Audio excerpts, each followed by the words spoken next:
Iqbal channel. हम CVS pathology को start कर चुके हैं। CVS पैथोलॉजी के अंदर आज हमारा जो टॉपिक है वो है वस्कुलाइटिस। अगर हमारी बॉडी में वेसल्स की इन्फ्लेमेशन हो जाती है तो उस कंडीशन को हम वस्कुलाइटिस कहते होते हैं। अब वस्कुलाइटिस की फर्दर 3 टाइप्स हैं। स्मॉल वेसल वस्कुलाइटिस, अगर तो बॉडी में स्मॉल वेसल्स की इन्फ्लेमेशन हो जाती है तो उस कंडीशन को हम स्मॉल वेसल वस्कुलाइटिस कहते होते हैं। और अगर हमारी बॉडी में लार्ज वेसल्स की इन्फ्लेमेशन हो जाती है तो उस कंडीशन को हम लार्ज वेसल वस्कुलाइटिस कहते होते हैं। इसी तरह अगर बॉडी में मीडियम साइज़ वेसल्स की इन्फ्लेमेशन हो जाती है तो उस कंडीशन को हम मीडियम वेसल वस्कुलाइटिस कहते हैं। आज का हमारा जो टॉपिक है वो है लार्ज वेसल वस्कुलाइटिस। लार्ज वेसल वस्कुलाइटिस की फर्दर 2 टाइप्स हैं। एक जॉइंट सेल आर्टरीआइटिस जो कि आज हमने डिस्कस करनी है, और एक होती है टाकायासु।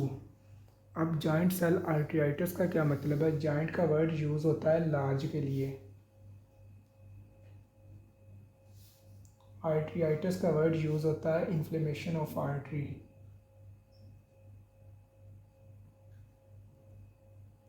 Inflammation of artery. So word हमें क्या बता रहा है कि जॉइंट सेल आर्टरीआइटिस एक ऐसी कंडीशन है जिसमें लार्ज आर्टरी के सेल की इन्फ्लेमेशन हो जाती है। अब जॉइंट सेल आर्टरीआइटिस को सिंपली हम GCA भी कहते होते हैं।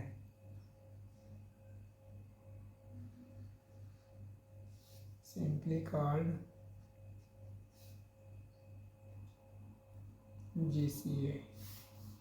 जॉइंट सेल आर्टरीआइटिस का सेकंड नेम जो है वो है टेम्पोरल आर्टरीआइटिस।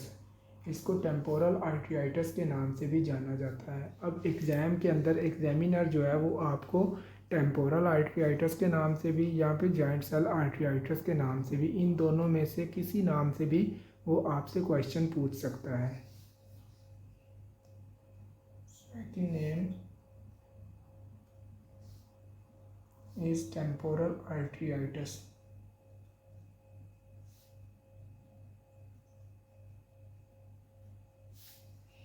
अब मैं इसकी डेफिनेशन प्रॉपर लिखने लगा हूँ, वो आपने लिख लेनी है।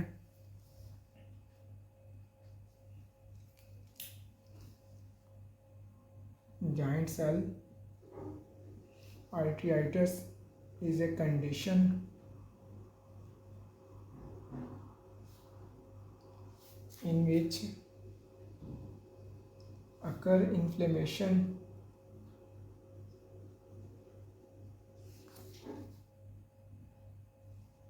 of arteries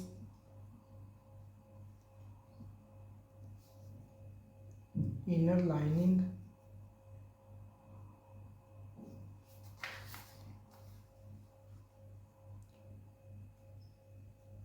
most commonly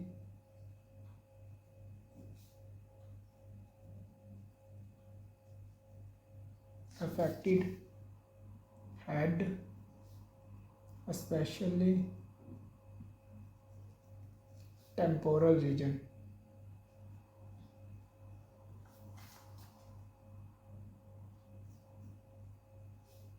Due to this,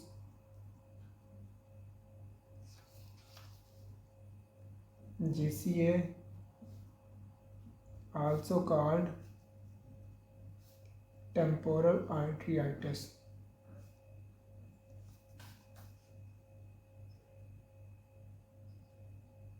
अब आपको डेफिनेशन से ही पता चल गया होगा कि जॉइंट सेल आर्टरीआइटिस को हम टेम्पोरल आर्टरीआइटिस क्यों कहते होते हैं। सो GCA एक ऐसी कंडीशन है जिसमें आर्टरीज़ की इनर लाइनिंग की इन्फ्लेमेशन हो जाती है।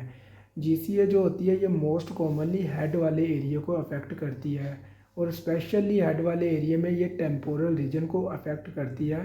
टेम्पोरल रीजन में ये टेम्पोरल आर्टरी की इन्फ्लेमेशन करवा देती है, जिस वजह से हम इसको टेम्पोरल आर्टरीआइटिस भी कहते होते हैं। अब हम इसका एज ऑनसेट देख लेते हैं। Giant cell arteritis most commonly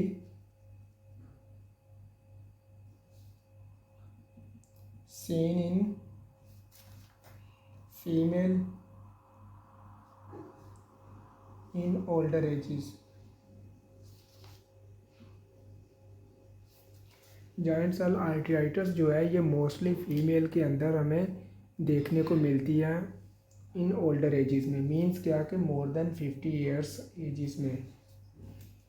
then हम आगे देख लेते हैं, जॉइंट सेल आर्टरीआइटिस में लार्ज आर्टरीज़ के अंदर ग्रैनुलोमाटोसिस फॉर्मेशन हो जाती है, मीन्स क्या कि आर्टरीज़ के अंदर नेड्यूल्स बन जाते हैं, जिसकी वजह से आर्टरीज़ का एरिया जो होता है वो नैरो हो जाता है। In GCA can develop ग्रैनुलोमाटोसिस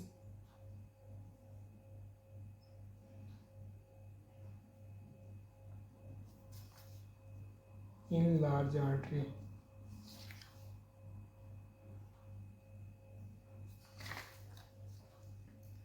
GCA जो होती है ये मोस्टली कैरोटिड आर्टरी की ब्रांचेस को अफेक्ट करती है। Giant cell arteritis most commonly affected carotid artery branches.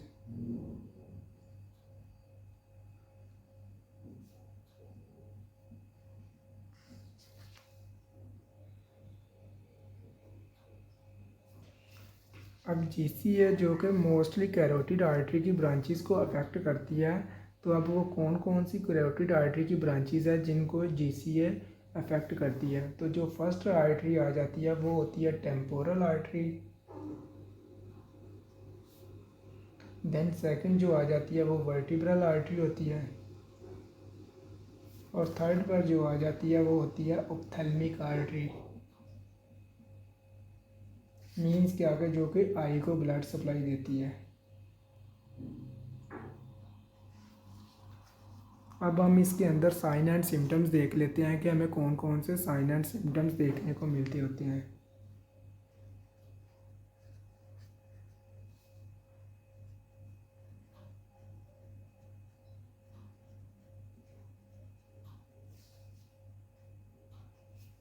जो फर्स्ट इसके अंदर साइन आ जाता है वो होता है सेगमेंटल इन्फ्लेमेशन।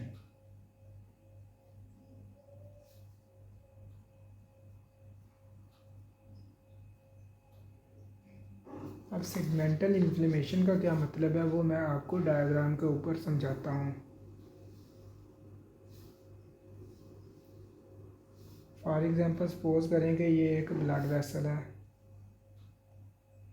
कोई भी ब्लड वेसल ले ले, ये टेम्पोरल आर्टरी हो सकती है, वर्टिब्रल आर्टरी हो सकती है, या फिर ऑप्थेल्मिक आर्टरी हो सकती है। अब इसके अंदर क्या होता है कि यहाँ पर इन्फ्लेमेशन हुई होती है, फिर ये वाली जगह छोड़ के ये वाला सारा हिस्सा जो होता है वेसल्स का वो बिल्कुल ठीक होता है, फिर आगे जाके कुछ हिस्से पर फिर इन्फ्लेमेशन हमें देखने को मिलती है, फिर आगे ये वाला हिस्सा छोड़ के आगे फिर जाके इन्फ्लेमेशन हमें देखने को मिलती है। इसी तरह फिर आगे कुछ हिस्सा जो होता है वो ठीक होता है और आगे जाके फिर हमें इन्फ्लेमेशन मिलती है। तो ऐसी इन्फ्लेमेशन जो कि थोड़े थोड़े फासले पर हमें देखने को मिले, तो उस इन्फ्लेमेशन को हम सेगमेंटल इन्फ्लेमेशन कहते होते हैं। मींस क्या कि हमें स्किप लीजन मिलती होती है वेसल्स के अंदर, तो ऐसी इन्फ्लेमेशन को हम सेगमेंटल इन्फ्लेमेशन कहते होते हैं। अब हमें जॉइंट सेल आर्टरीआइटिस के अंदर हमें पता चल गया कि एक बंदे को जॉइंट सेल आर्टरीआइटिस है, तो उसका हमने प्रॉपर डायग्नोज बनाने के लिए इस पेशेंट की बायोप्सी लेनी होती है। जिस वेसल्स की इन्फ्लेमेशन हुई हो उसकी हमने बायोप्सी लेनी होती है। अब लोग यहाँ पे क्या गलती करते हैं कि वो बायोप्सी जो लेते हैं वो एक पार्ट से ले लेते हैं वेसल के। अब मुझे ये बताएं कि यहाँ पे जो है वो सेगमेंटल इन्फ्लेमेशन हो रही है, ना कि ट्रांसम्यूरल इन्फ्लेमेशन हो रही है। ट्रांसम्यूरल इन्फ्लेमेशन जो होती है वो होल द वेसल्स होती है, मीन्स क्या कि पूरी वेसल्स की इन्फ्लेमेशन होती है उसमें, मगर यहाँ पे सेगमेंटल इन्फ्लेमेशन हो रही है। तो अगर हम यहाँ पे वेसल्स के एक हिस्से से बायोप्सी ले लेते हैं, और अगर हम वो हिस्से से बायोप्सी ले लेते हैं जहाँ पर इन्फ्लेमेशन ही नहीं हुई, तो हमें डायग्नोज में कुछ भी नहीं मिलेगा। तो इसीलिए फिर हमें एक प्रॉपर डायग्नोज बनाने के लिए इसकी मल्टीपल एरिया से बायोप्सी लेना पड़ती है। देन हम इसके अंदर देख लेते हैं कि हमें नॉन स्पेसिफिक सिम्टम्स कौन कौन से देखने को मिलते होते हैं। उनके अंदर जो आ जाता है, पेशेंट को फीवर होगा, सेकंड नंबर पे फटीग होगी।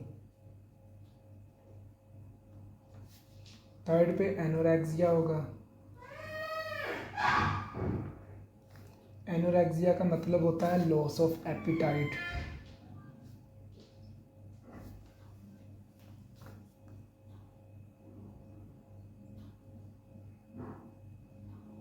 इस बंदे को भूख कम लगेगी। देन फोर्थ नंबर पे जो आ जाता है वो है वेट लॉस। कॉमन सेंस की बात है, जब बंदे को एनोरेक्सिया होगा तो उसका वेट ऑटोमेटिकली डिक्रीज़ होगा। उसके बाद हम देख लेते हैं कि इस पेशेंट के हमें अंदर जो स्पेसिफिक साइन एंड सिम्टम्स जो देखने को मिलती है वो कौन से हैं।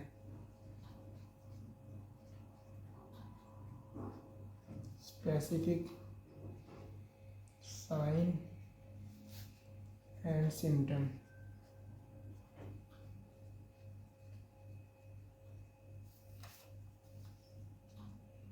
अब हमें बड़े अच्छे से पता है कि जाइंट सेल आर्टरीटाइटिस जो है ये मोस्ट कॉमनली कैरोटिड आर्टरी की ब्रांचेस को ये अफेक्ट करती है, जिनमें कैरोटिड आर्टरी की ब्रांचेस में टेम्पोरल आर्टरी आ जाती है, इसी तरह वर्टिब्रल आर्टरी आ जाती है और एक ऑप्थेल्मिक आर्टरी आ जाती है।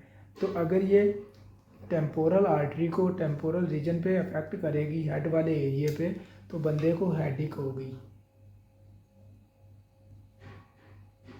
और बंदा जो है वो हेडेक की कंप्लेन करेगा। तो याद रखें ये जो बंदे को हेडेक होती है ये यूनिलेटरल हेडेक होती है। ये बात आपने कभी नहीं भूलना कि यूनिलेटरल हेडेक। अगर तो टेम्पोरल आर्टरी की दोनों साइड्स पे इन्फ्लेमेशन होती है तो उसमें बंदे को जो है वो बाईलेटरल हेडेक होती है। मगर इस बंदे को जो है वो यूनिलेटरल हेडेक होगी और बंदा जब हॉस्पिटल में आएगा तो वो कंप्लेन करेगा कि डॉक्टर साहब मुझे जो है वो टेम्पोरल वाले एरिए पे पेन होती है, जब मैं कंघी करता हूँ तो वो पेन मुझे बहुत ज़्यादा होती है क्योंकि वहाँ पर टेम्पोरल आर्टरी जो है वो इन्फ्लेम्ड की हुई है। तो जब वहाँ पे कंघी लगेगी, कॉम्ब लगेगी तो बंदे को जो है वो पेन होगी। उसके बाद आ जाता है बंदा जो होता है जाज क्लोडिकेशन की कंप्लेन करता है।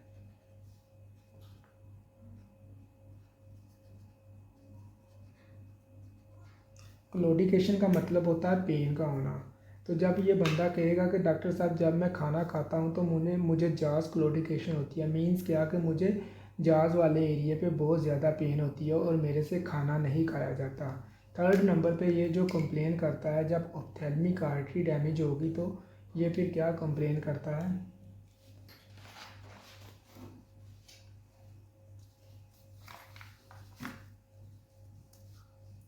Patient develop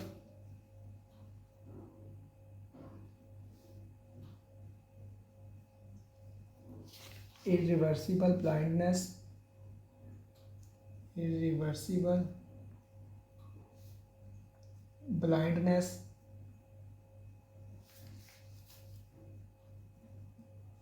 due to ophthalmic artery occlusion। अब इसका क्या मतलब है, देखें कि जाइंट सेल आर्टरीटाइटिस है जो कि कैरोटिड आर्टरी में ऑप्थेल्मिक आर्टरी की भी इन्फ्लेमेशन करवा रही थी। तो जब इस बंदे में ऑप्थेल्मिक आर्टरी की इन्फ्लेमेशन होगी तो हमें पता है कि ऑप्थेल्मिक आर्टरी जो है ये हमारी आई को ब्लड सप्लाई देती है। तो जब आर्टरी की इन्फ्लेमेशन होगी तो आर्टरी का एरिया जो होगा वो नैरो होगा। तो जब आर्टरी का एरिया नैरो होगा तो ब्लड सप्लाई जो होगी वो कम होगी।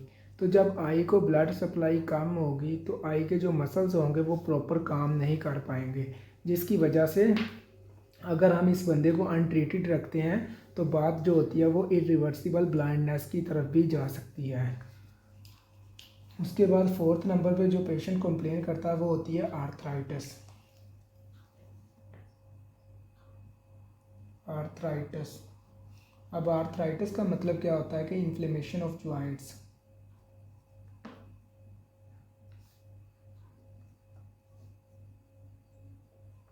इस बंदे के जॉइंट्स की इन्फ्लेमेशन हो जाती है और वो फिर जॉइंट्स पेन की कंप्लेन करता है।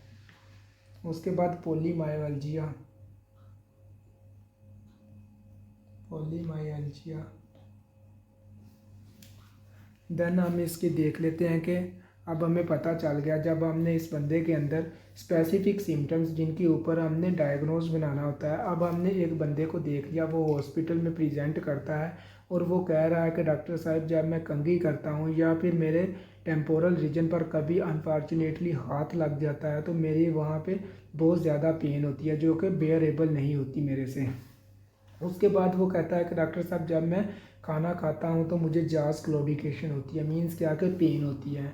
उसके बाद जो है वो बंदे को जो है वो ब्लर विजन की वो कंप्लेन करता है अगर, तो अब आपको पता चल जाता है कि आपको थोड़ा थोड़ा आइडिया हो जाता है कि ये बात जो है वो जॉइंट सेल आर्टरीआइटिस की तरफ जा रही है। तो उसके बाद फिर आप कन्फर्मेटरी डायग्नोज बनाने के लिए आप कौन कौन सी लैब्स इस बंदे के अंदर करवाते होते हैं, तो वो हम देख लेते हैं इन्वेस्टिगेशन के अंदर।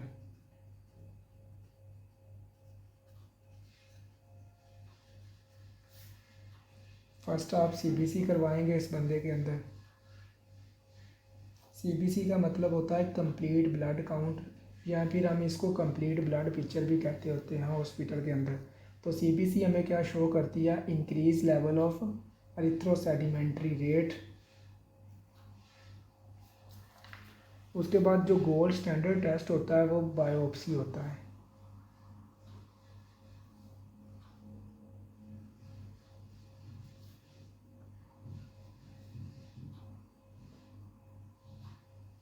और बायोप्सी फिर हम मल्टीपल एरिया से लेंगे।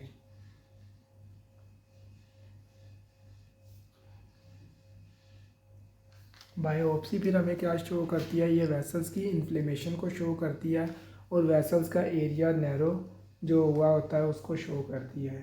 देन अब हमें पता चल जाता है कि ये बंदा जो है ये जॉइंट सेल आर्टरीआइटिस का है, तो फिर हम इसके अंदर ट्रीटमेंट क्या करते होते हैं वो देख लेते हैं।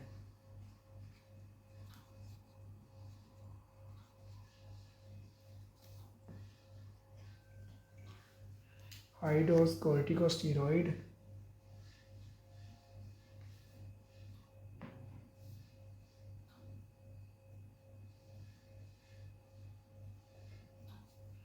prior to temporal artery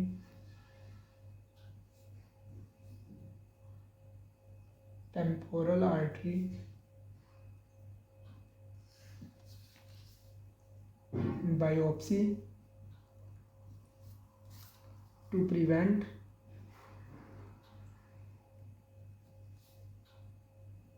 eye blindness। अब हमने बात की कि जॉइंट सेल आर्टरीआइटिस के अंदर जो गोल्ड स्टैंडर्ड टेस्ट होता है वो बायोप्सी होता है। अब बायोप्सी का रिज़ल्ट आने में भी 1 से 2 दिन लगते होते हैं, वो उसी वक्त बायोप्सी का रिज़ल्ट हमें नहीं मिल जाता, इसके अंदर भी हमें 1 से 2 दिन चाहिए होते हैं। तो जब हम इस बंदे की बायोप्सी लेकर लैब्स के अंदर भेजेंगे तो वो 2 से 3 दिन का प्रोसीजर होता है। तो अब हमें पता है कि ये जो जॉइंट सेल आर्टरीआइटिस है इसके अंदर ऑप्थेल्मिक आर्टरी जो होती है वो अफेक्टेड होती है, ऑप्थेल्मिक आर्टरी की इन्फ्लेमेशन हो जाती है जिसकी वजह से बंदे के अंदर ब्लाइंडनेस के चांसेस होते हैं। तो अब हमें पता है कि इसके अंदर टेम्पोरल आर्टराइटिस के अंदर ऑप्थेल्मिक आर्टरी भी डैमेज हो रही है। तो अब हम क्या इस बंदे के अंदर बायोप्सी का रिज़ल्ट आने का वेट करेंगे या फिर हम इसके अंदर कोई ना कोई ट्रीटमेंट करेंगे। तो ज़ाहिर सी बात है कि हम फिर बायोप्सी के रिज़ल्ट का वेट नहीं करेंगे, हम एज अ प्रिवेंशन आइज़ को बचाने के लिए हम फिर इस बंदे में हाई डोज कोर्टिकोस्टेरॉइड का यूज़ करते होते हैं, क्योंकि हमें पता है कि अगर हमने लेट किया तो इस बंदे की आई ब्लाइंडनेस भी हो सकती है। तो इसलिए हम फिर एज अ प्रिवेंशन फिर हाई डोज कोर्टिकोस्टेरॉइड यूज़ करते होते हैं। अब हम इसको बुक के ऊपर से पढ़ लेते हैं, एक दफ़ा रीड आउट कर लेते हैं।